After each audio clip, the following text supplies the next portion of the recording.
So without further ado, coming in from the East Coast, we'll see if you can pick up on their accents or not. We've got Gatekeeper Media. We've got Derek in your upper left-hand corner and Chris in the bottom right. Welcome, guys. How are we doing tonight? What's going on, gents? Thanks for having us on. We are great. Long time no see. Yeah, I know. We go a few weeks or a few months without chatting, and then we have you guys, in the span of a couple days. Let's start with game night. Did you have some fun at least? Oh, it was a blast, man. Thanks. Yeah, I wasn't expecting that many people to be on it. I thought it was just us and like one other crew, and then I saw Joey. I haven't seen Joey since Pro Tour Championships, and then Bobby pops in. I haven't seen him since GBO last year, so yeah, it's cool to see those guys again. Now let's start a little bit about specifically, since it is GBO week. I think that's officially on every calendar. Rusco probably got that put into the official, calendars. GBO week as a worldwide thing, but we're not there. None of us are there, obviously. What has it been like for you guys to miss not just GBO, but so many of these events in this early part of 2020? Well, I'm bumming a lot because Chris got to go to GBO last year and I didn't. And I was really looking forward to being able to check out just everything I've heard about.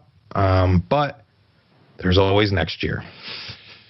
There is. Hopefully there'll be years and years to come.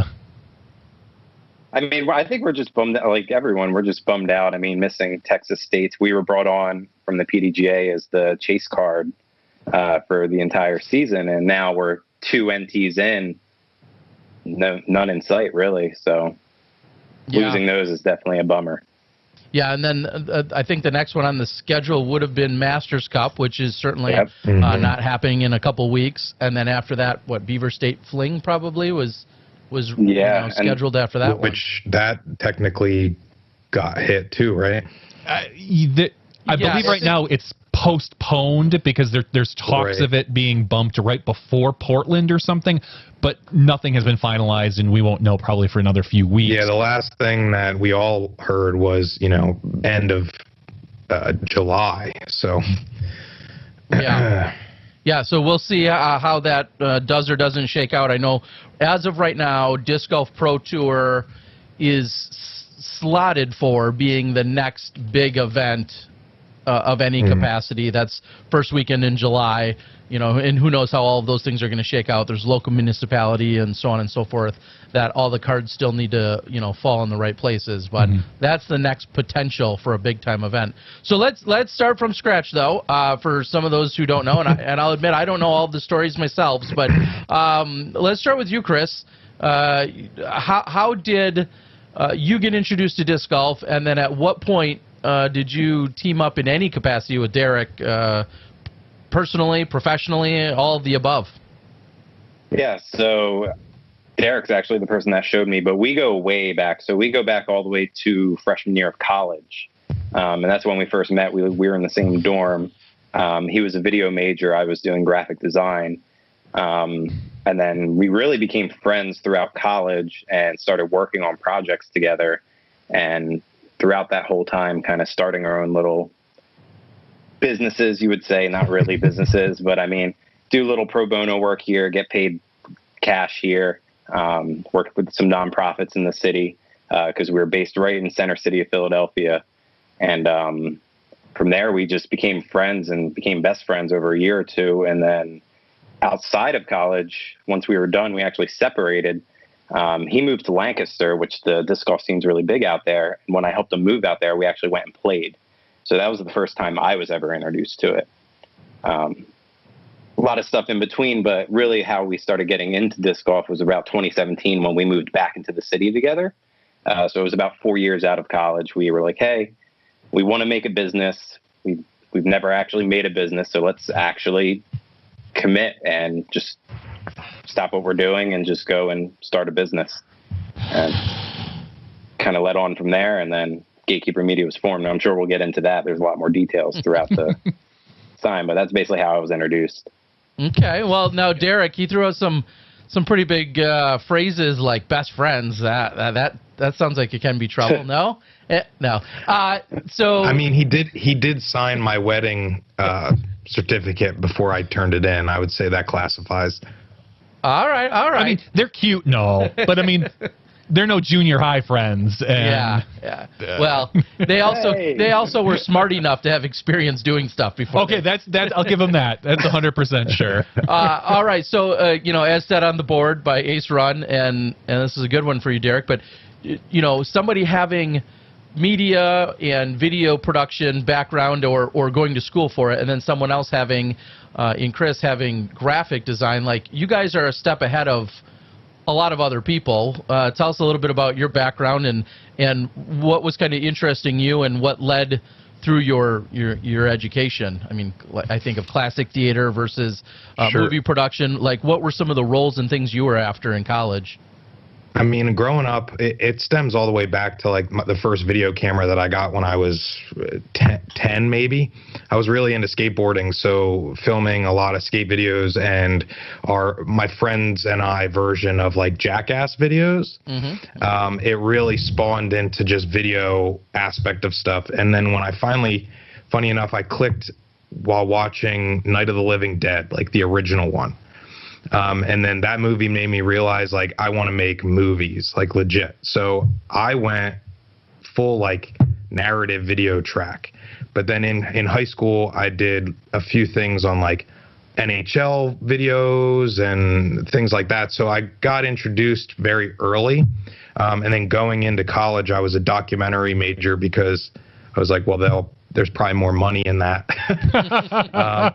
And then senior year, I switched and made a narrative scripted piece just because I couldn't take it. And then basically, disc golf video is what really cemented, like, okay, this is what I really enjoy doing. Yeah, we just really enjoyed making movies, honestly. Like all throughout college, like we were just filming short films, making little commercials, that sort of thing. When we were thinking, like, well, are we actually going to make money off of this? And we just didn't see that as being a viable option.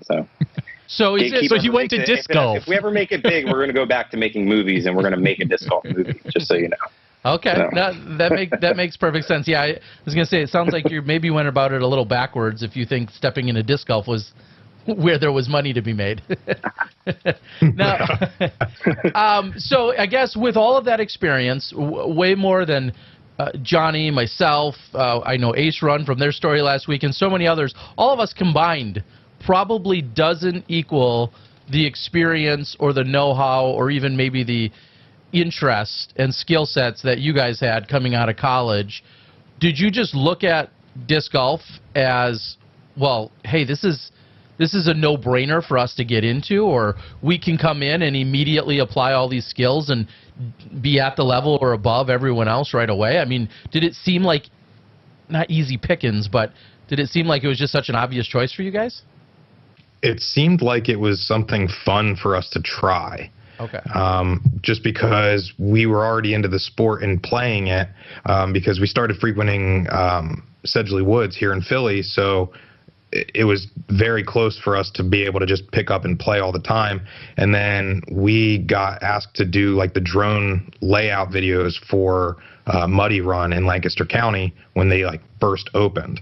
And my buddy is one of the course designers, and they asked if we would film the Holtwood Open like 3 weeks after. And that was kind of really our first jump in.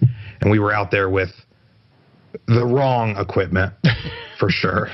Yeah, DSLRs and things like that. But yeah, we actually, in 2017, early 2017, formed Gatekeeper Media as a drone company. So I was a creative director for an automotive company, and I got certified as a drone operator. And I was doing creative director stuff, directing a team, and I basically didn't like that job anymore. So I left, jumped ship, and that's when we kind of started. And we were like, all right, we're going to get into drone surveying.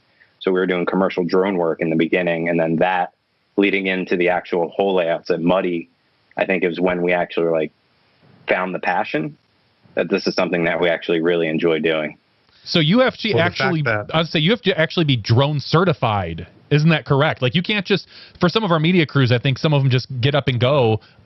I don't think some of them realize that you might actually get in trouble if you're not a certified drone operator these days. What is that, the 107A or something? Yeah, it's the Part 107 license that you would need to get certification. And basically with that, it allows you to sell drone, work commercially, and basically be like for hire, as opposed to like a hobby. Mm-hmm. Yeah. Now, well, I'm sorry. Were you going to add on that, Derek? Anything on that? No. No. Okay. No. Sorry. So, well, let's backtrack just for a second about that specifically regarding drone. Obviously, 10 years ago, that was a totally different world as well. And now from hobby drones to professional drones to, it feels like not just in disc golf, but everybody is using drones for some form of, their media presence. Was that a very lucrative or exciting area for you guys to be going after? Like, what was it about the drone specifically?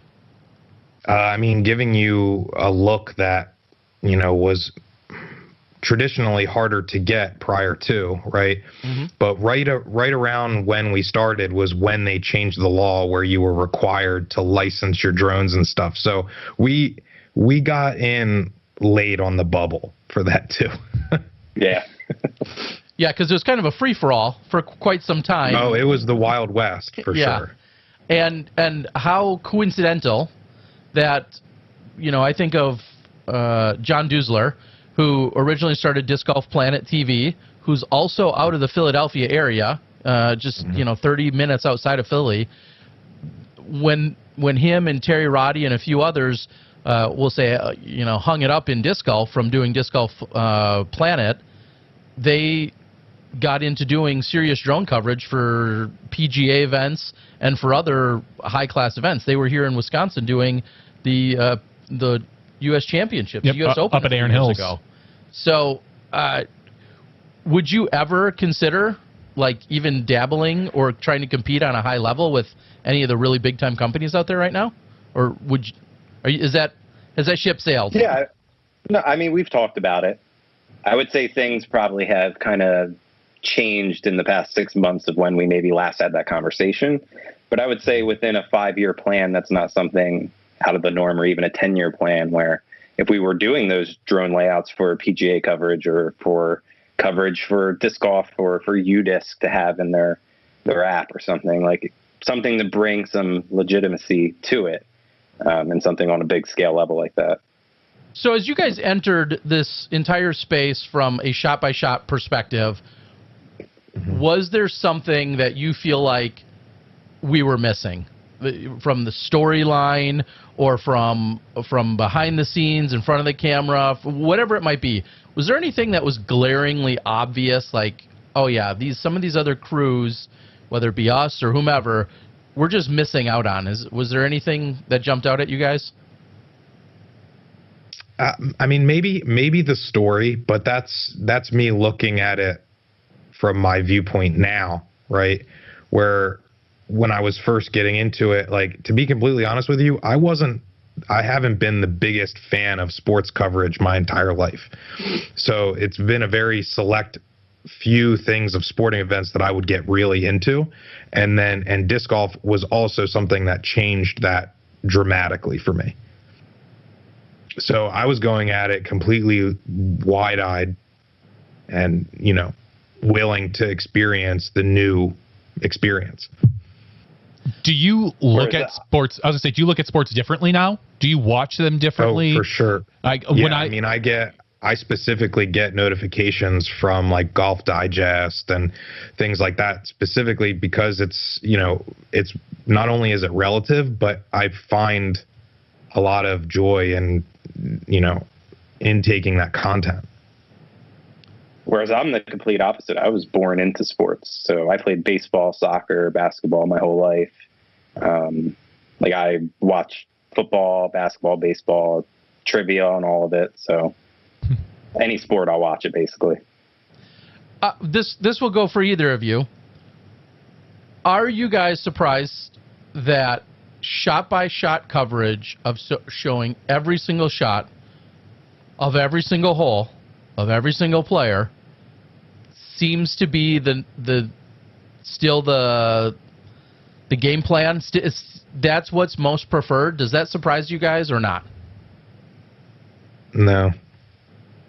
We're in the age of like the internet culture, so having it be just digestible, that alone changed the game. So really, it's people can just say, okay, well, I'm in for it for a half an hour, and they can get the front 9 in, right? Yeah. So it's very similar to like the block content that we're all used to growing up with, like television. Mm-hmm. You just plan it yourself. Yeah, I think it was McFly who started breaking it up into 9s. I could be wrong there, but I think when that happened, we've kind of been stuck in that ever since, where it's much more digestible. It's just a 30-minute to 45-minute piece, as opposed to watching a hour and a half round of coverage. I guess, and I think there will always be a place on it for the internet as well. Sure. Well, and I was going to say, in terms of style, I think one of the main reasons why it originally was getting broken up into 9s just was from purely upload. You know, think back to 6, 8, 10 years ago, and uploads were a fraction of what they still are today, and all of us still have troubles. But when you have, you know, that 7, 8, 10 gig file, and now you're going to instead put up 2 4 gig files, and you have to walk away from it, it's just that much easier to walk away from it and know that it's not going to get to 80% and then fail, and then you're totally screwed, which has happened to all of us at one time or another. I guess when I think about, I'm still surprised to this day that people want to see every single shot, that we're not bouncing around in even a more condensed, we'll say, significant shots or highlight kind of material. I'm surprised people want to see literally every single shot yet. But you guys... Well, I think we've all talked about it's a logistics thing, in that we have that, you know, most crews aren't big enough to cover the top 3 cards, where you could put together some sort of 45 to 60 minute condensed piece where you show a majority of the shots of the leaders, but you might also show a guy on the second card making that run, like, oh, you know, Eric McCabe gets within 3 strokes by hole 8, but then falls off the pace, where we don't have that. I mean, it is very similar to if you're watching old like MSDGC videos. I mean, Steve cut them like that. Like that's how they covered it. So you'd have the full final, because he told me something like 200 tapes per event they shot. That's a crazy amount. And for those who aren't familiar with like tape input, but you captured in real time. So the hours, and most of them were at least 60 minutes, but I'm assuming that the setting was changed to push it to 90 minutes. It's just an ungodly amount of footage. Yeah, it really is. They were, but you know, having the time and ability to craft something like those are very entertaining videos still. Well, and it's also in a funny world where, again, you guys are too new to the game to think back to. They would film worlds in usually July or August, and if we were really, if everything went well, Christmas, we would see maybe a VHS at Christmas. And it had nothing fancier than what we're now seeing next day, which is just incredible about how much that timeline has really compressed everything. I don't think we'll ever really see that multi-card coverage unless someone takes a stronghold, like you said, that can cover 3 of those cards. And then at that point, taking those top 3 cards from there's so many companies out there.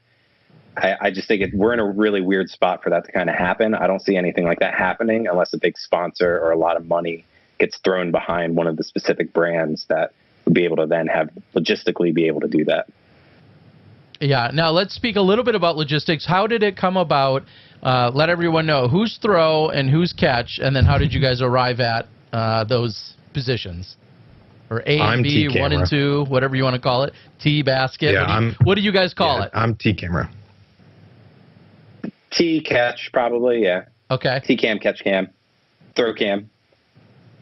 And how did you guys arrive? What was that conversation? Was there any thought to it, or was it just assumed, or how did you guys arrive at that setup? I think we kind of just fell into it.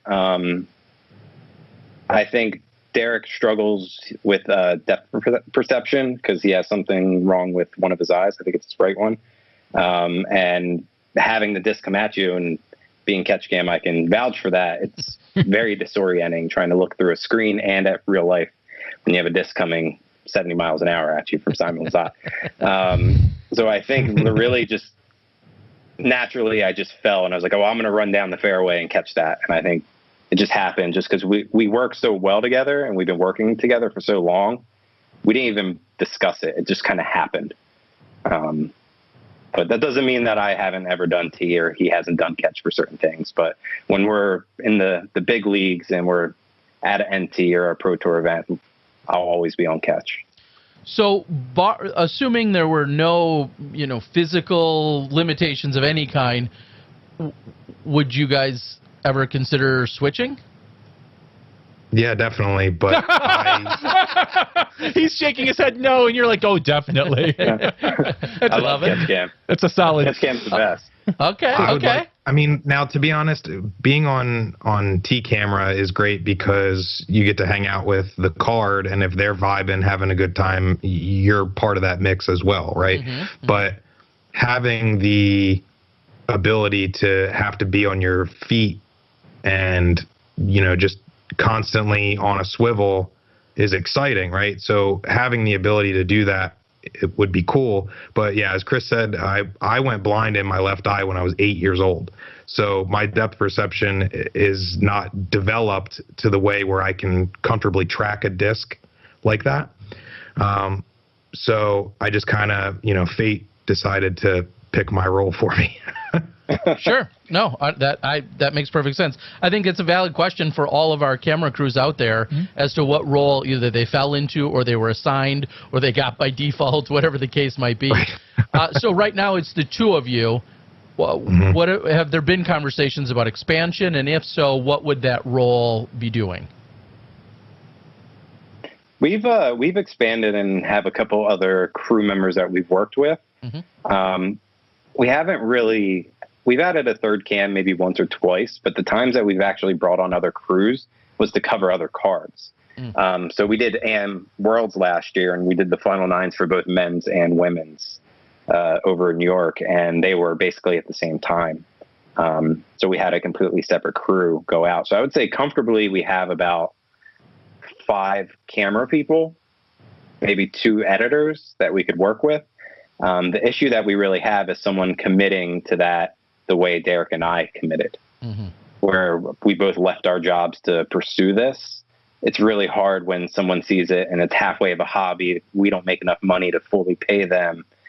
Can you leave your job that you have, this great job, when you have a wife and kids? So it's really finding that other person to really jump on board with us. So it's kind of what we're searching for. So walk us through your average night.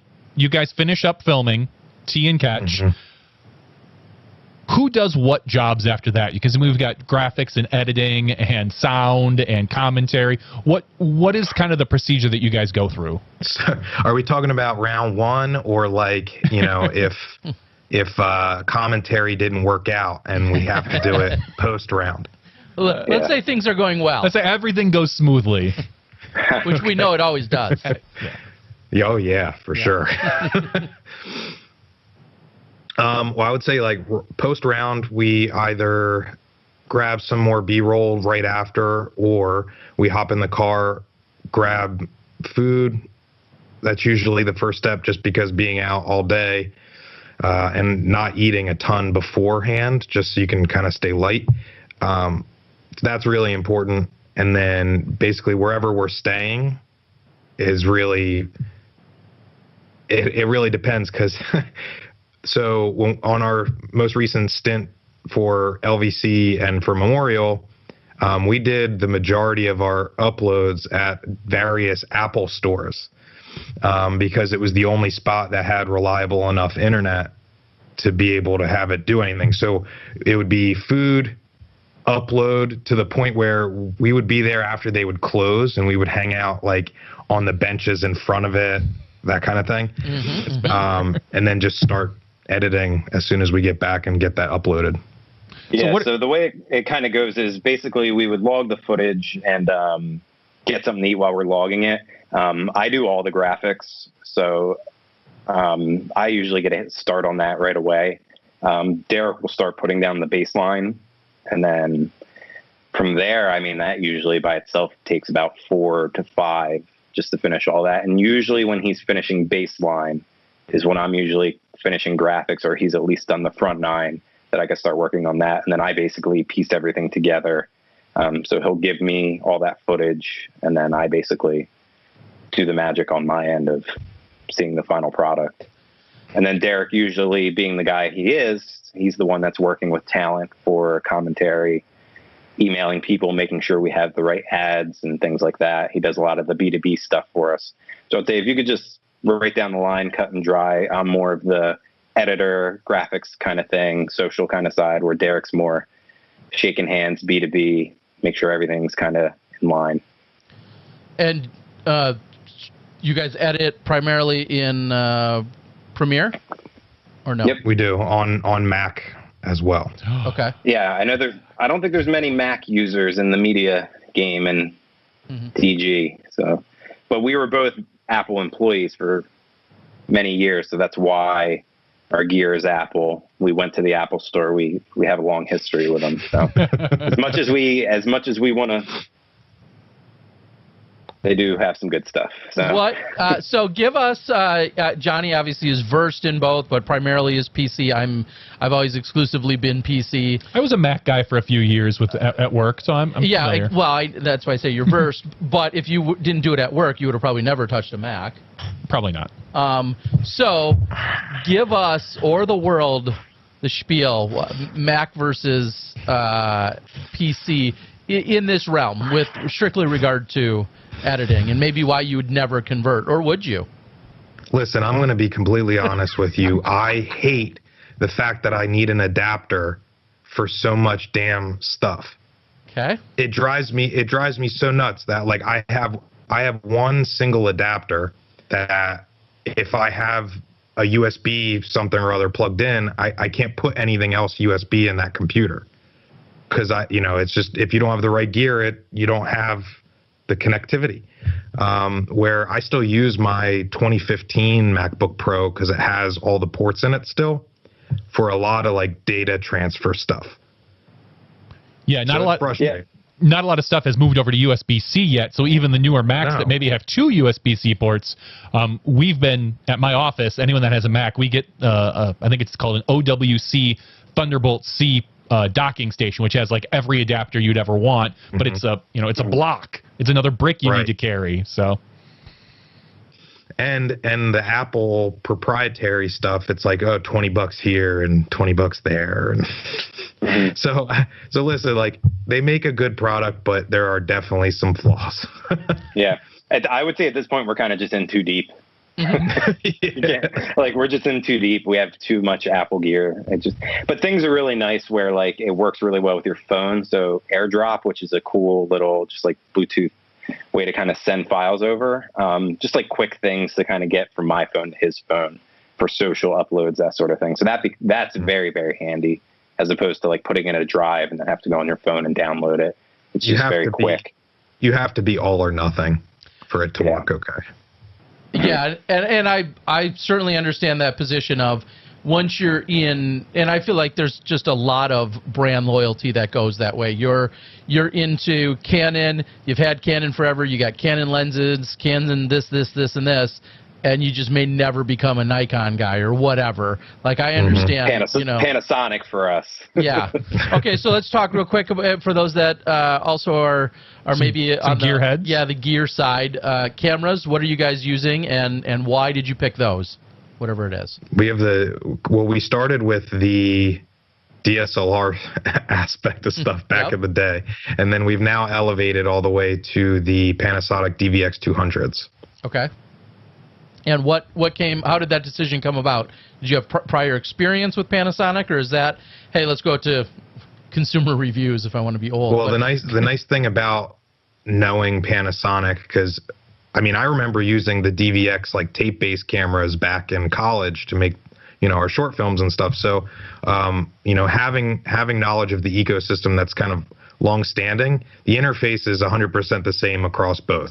It's whether or not you have the different settings and the different buttons, and then being brought on and hired for the Pro Tour Championships, like live coverage, as you mentioned earlier. That's what they used, and it was good. Yeah.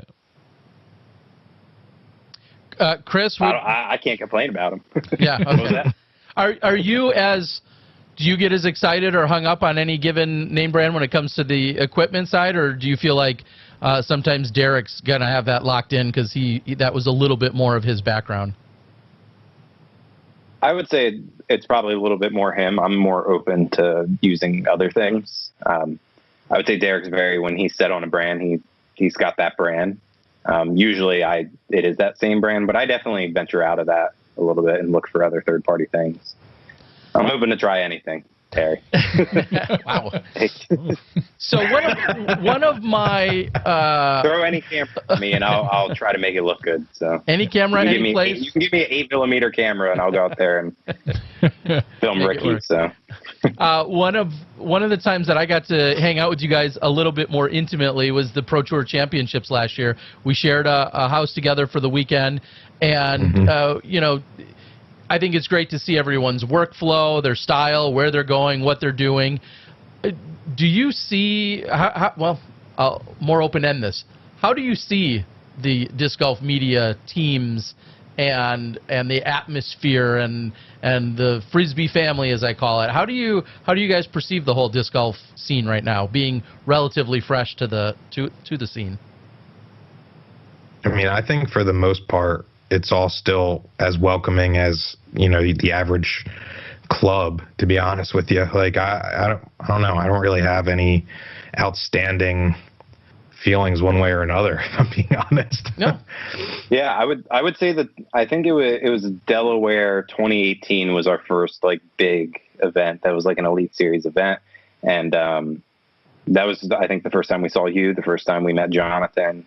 And I think just Corey, Ian, Jonathan, all those guys that you see every week were just so inviting, the same way as if you walked onto a disc golf course the first time and they're basically like the locals and they're like, hey, let's show you around.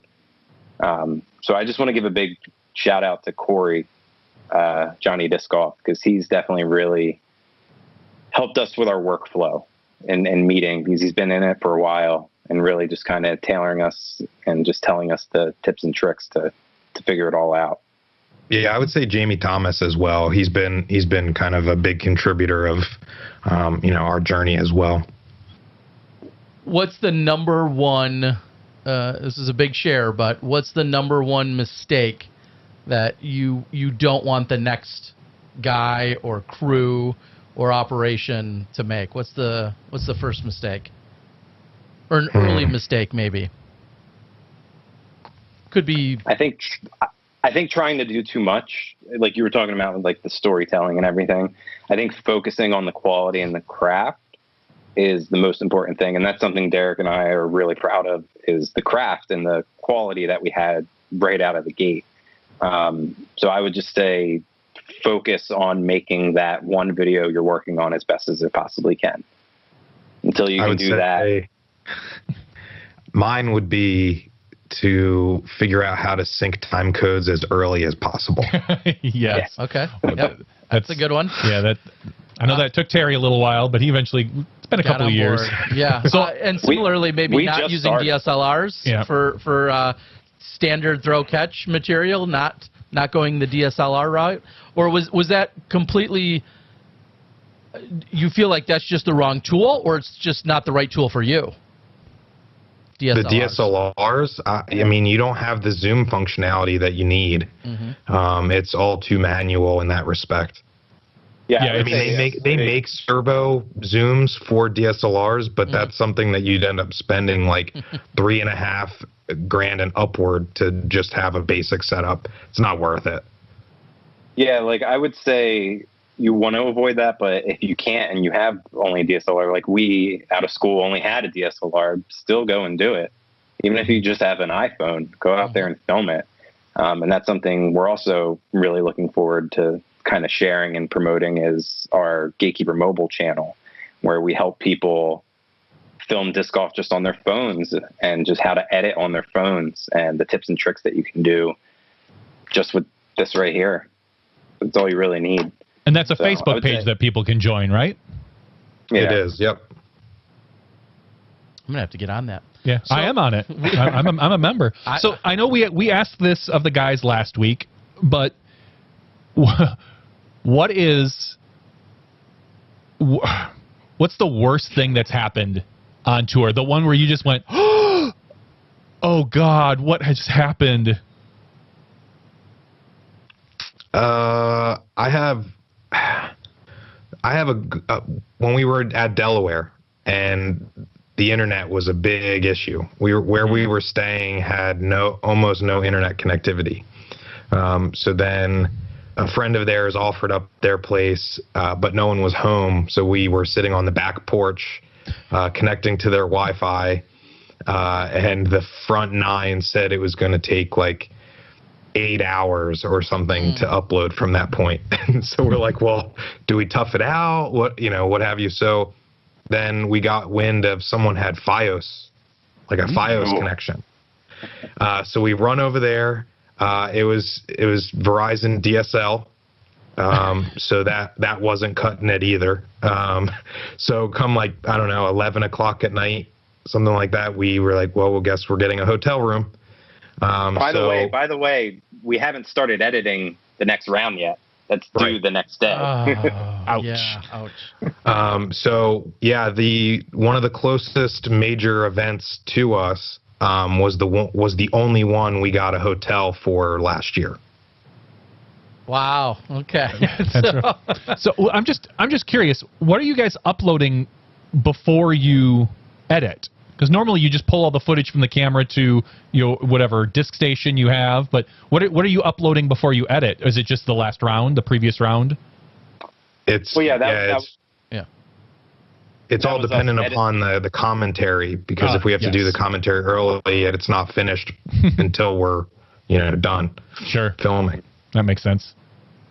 Yeah, we have to get that round out before the next round, because sometimes they do kind of mesh together, and that's one thing. I really try to keep it separate, but as soon as they start meshing together, that's kind of when all hands go on deck, and Derek starts trying to do graphics, and I start editing, and next thing you know, we're doing commentary. Sparks are flying. Haven't slept. We worked 10 hours straight, and next thing you know, we have to go film in 4 hours, and the video's just now going up. So those are the fun nights. Yeah, they are. Really every crew, every person on every crew has been there, sometimes more often than not, but they've all been there, so certainly can relate. Now, we'd be remiss without asking, how did you guys come up upon your company name? I think I have a pretty good idea, but tell the story of how the company name came about. I mean, who doesn't like Ghostbusters? Okay. Do you feel, though, I do, Johnny does, do you worry ever or care that that's at all a dated reference? I don't care at all. Okay. Nope. Nor did I, but okay. Because I think I have a question. I have a question for you, Terry. About names. So, are you aware that SmashBox is a makeup subscription company? It is now, right? Yes. No, it has been for quite a while. SmashBox has been, and SmashBox also used to be a nightclub in downtown Phoenix, which may or may not have had more influence on me and the name way back when, in the early goings of the 2010-2011 Memorial time frame. So yeah, there was actually a nightclub in downtown in Scottsdale or Phoenix, somewhere down there, that Johnny and I may or may not have frequented. Closed a few times. I just remembered the name, and I love that it was just a name, and it was not specific to disc golf, just like Gatekeeper, not specific to disc golf. Yeah, I agree. I think shying away from the content specific name was, I mean, we didn't start as a disc golf company, so it had no relation. Yeah, and when I originally had started SmashBox, it had a totally different format for what I thought I was going to do with it before we ultimately became a live broadcasting company. It had a totally different direction, which was very applicable at the time as well, so I like that. Anyway, as we start to wrap up, where and how should and can and will people go out and support you guys? What are the best methodologies to do that? We have our Patreon up and running, updated. It gives a little. We created a video that kind of alludes to how we created the name. So you can check that out and kind of get to know us a little bit better through that.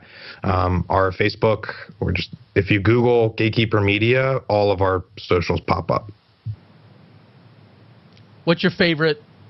Aside from YouTube, what's your favorite social media to be active on or engage with? Probably Instagram, I would say. I like Facebook.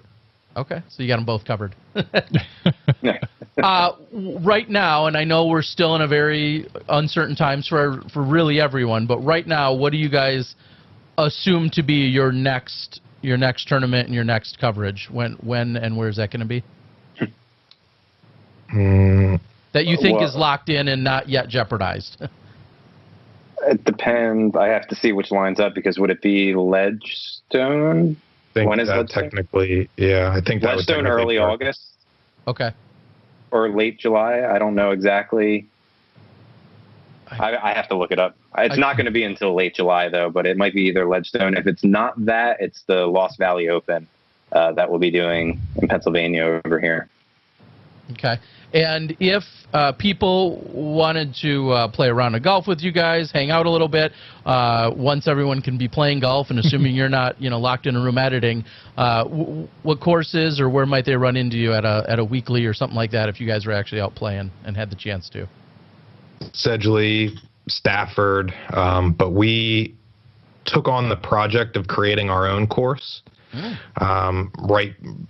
During the off season, we're doing a 9-hole course on some private land, so it's going to be a Gatekeeper Media course, and we have all 9 mapped. 3 are cut, 2 are playable. So very cool, awesome. And are you guys funding all of that yourselves? Are you guys doing some kind of fundraising, or is there some kind of? We're buying our tools from Harbor Freight and doing a lot of the work by hand. Okay.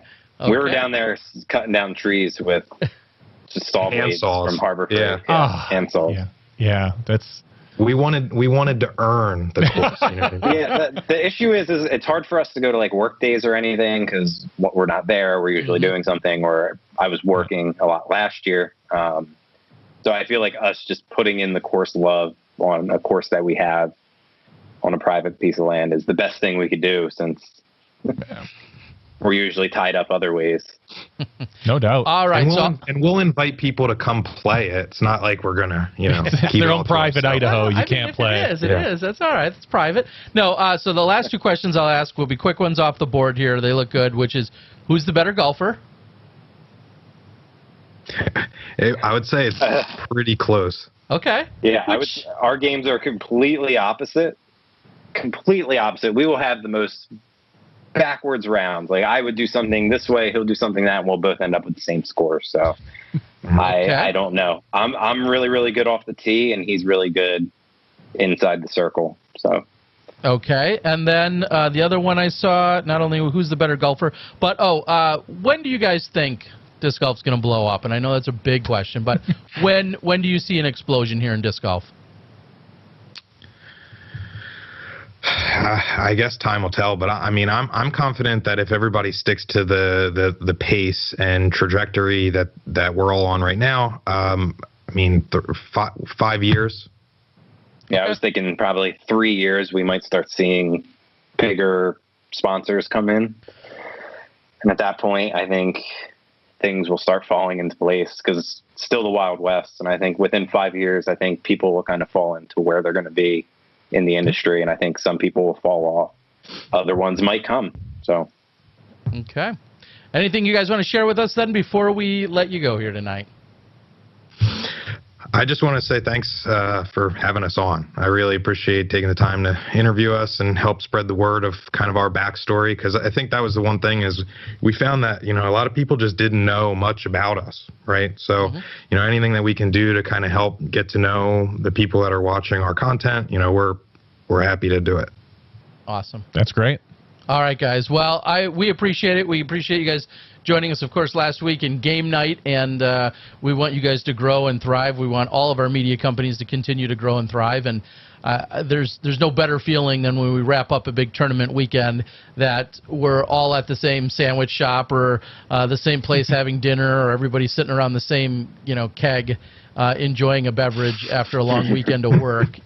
Those are the moments that I feel like are the most gratifying, that really unites us at the end of any big weekend. And you guys are continuing to kick ass out there, and we're looking forward to more of it in the remainder of this year and beyond.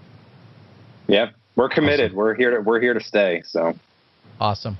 All right, guys. Well, next time I reach out, I'll probably need a favor, so we'll see you then. All right, you guys rock. Thanks, guys. All right, have a good one, guys. Take care.